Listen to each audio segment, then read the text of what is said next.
میں آپ سے یہ عرض کر چکا تھا کہ اس سورہ مبارکہ میں اس کا جو اصل عمود ہے وہ ہے التذکیر بایام اللہ، اور اس کا بہت بڑا حصہ جو ہے وہ انباء و رسل پر مشتمل ہے۔ اس اصطلاح کو میں چاہتا ہوں کہ آپ سمجھ لیں۔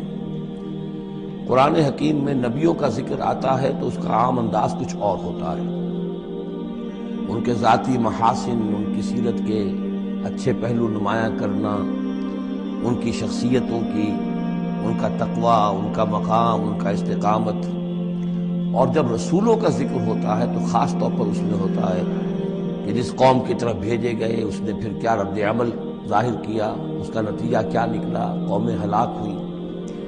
تو پہلی قسم کی جو معاملہ ہے اسے ہم کہہ سکتے ہیں قصص النبیین، نبیوں کے حالات۔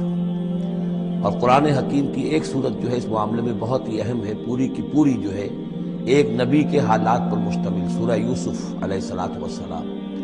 اس میں ایسی کوئی بات نہیں آ رہی کہ حضرت یوسف نے کہا ہو کہ مجھے مانو، نہیں مانو گے تو تم پر عذاب آئے گا، اور پھر عذاب آیا ہو اور قوم کو ہلاک کر دیا ہو، کوئی ایسی بات نہیں۔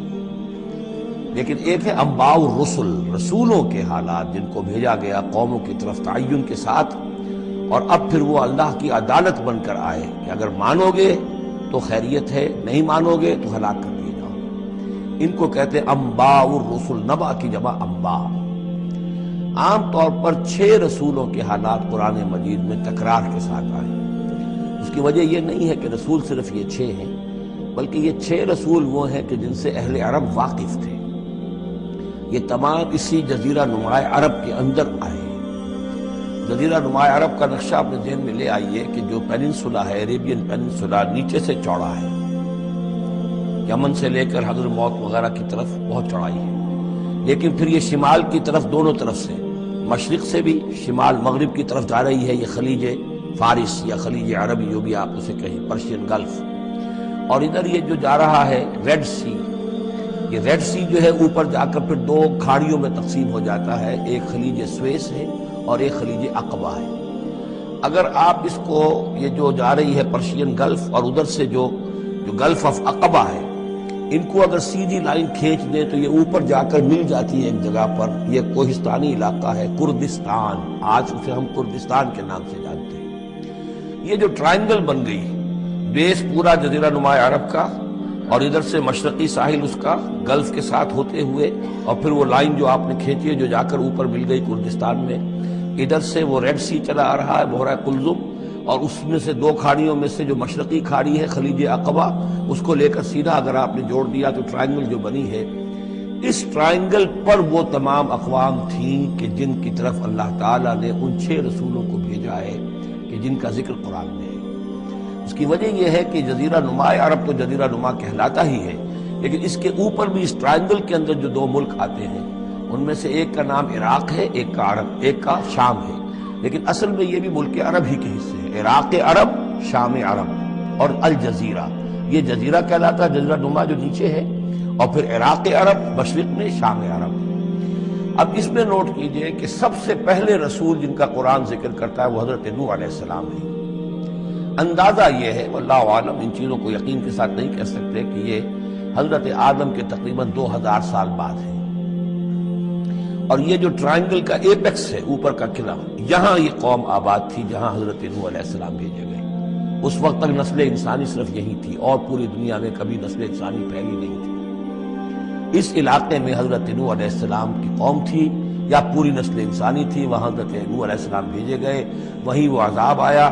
اسی پر اوپر چل کر جو ہے وہ پہاڑی بھی ہے، ارارات کی پہاڑی جو ہے، جو کوہ جودی، جس پر کہ جا کر ان کی کشتی ٹکی ہے۔ جب پوری قوم ان کی ختم کر دی گئی، حضرت نوح علیہ السلام کی دعوت پر وہ ایمان نہیں لائے، اور پوری کی پوری قوم کو ہلاک کر دیا گیا، صرف چند لوگ بچے۔ تو اب ان کے 3 بیٹوں سے نسل انسانی چلی۔ ایک بیٹا جو سام ہے وہ جنوب کی طرف اتر گیا، عراق کی طرف، یہ حضرت سام کی نسل کی اب یہ گویا کہ یہ مرکز بن گیا، اور اسی سے سامی قومیں وجود میں آئیں۔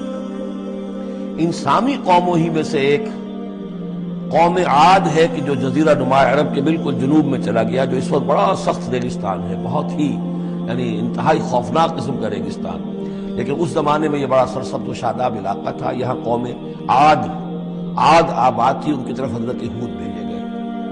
حضرت ہود کی دعوت کو اس قوم نے رد کیا تو یہ بھی ہلاک کر دی گئی.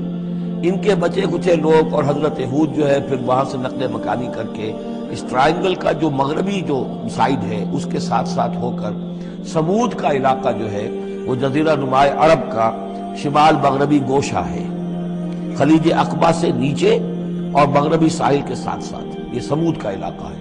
یہاں حضرت صالح علیہ السلام بھیجے گئے اور ان کی قوم بھی پھر ہلاک ہوئی. ان کے مسکن اب بھی موجود ہیں پہاڑوں کے اندر کھدے ہوئے، ان کے جو محل تھے بڑے بڑے ہال وہ آج بھی موجود ہیں. میں خود بھی ان کو دیکھ کر آیا ہوں. ان سے پھر اوپر ذرا چلے تو خلیج عقبہ کے داہنی طرف وہ قوم آباد تھی کہ جن کی طرف حضرت شعیب علیہ السلام کو بھیجا گیا ہے.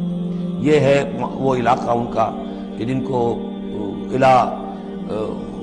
مدین اخاہم شعیب مدین کا علاقہ ہے. اس سے ذرا آگے چلتے ہیں تو ڈیڈ سی آ جاتا ہے، اور یہ ڈیڈ سی کے ساتھ وہ اس کے ساحل پر وہ شہر آباد تھے سدوم اور عمورہ کہ جہاں حضرت لوط علیہ السلام بھیجے گئے. تو گویا کہ یہ ساری اقوام جن کا ذکر ہو رہا ہے وہ اسی ٹرائنگل پر ہے، سوائے ایک جو قوم فرعون ہے وہ ذرا اس ٹرائنگل سے ہٹ کر سرائی پیننسولا سے باہر نکل کر مغرب کی طرف وہ مصر میں بھیجے گئے ہیں حضرت موسیٰ علیہ السلام فرعون کے پاس. یہ نقشہ ذہن میں رکھ لیجئے. زمانی اعتبار سے یہ کہ حضرت نوح علیہ السلام پہلے رسول ہیں، پھر حضرت ہود، پھر حضرت صالح، پھر حضرت ابراہیم علیہ السلام کی بعثت ہوئی ہے.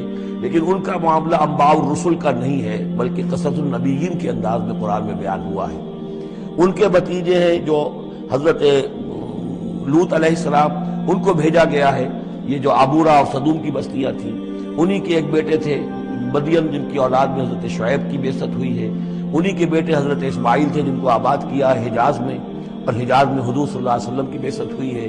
انہی کے بیٹے حضرت اسحاق تھے جن کو آباد کیا فلسطین میں. ان کے بیٹے حضرت یعقوب تھے جن سے بنی اسرائیل کی نسل چلی ہے. یہ سارا اپنا ذہن میں رکھیے. اب چلیے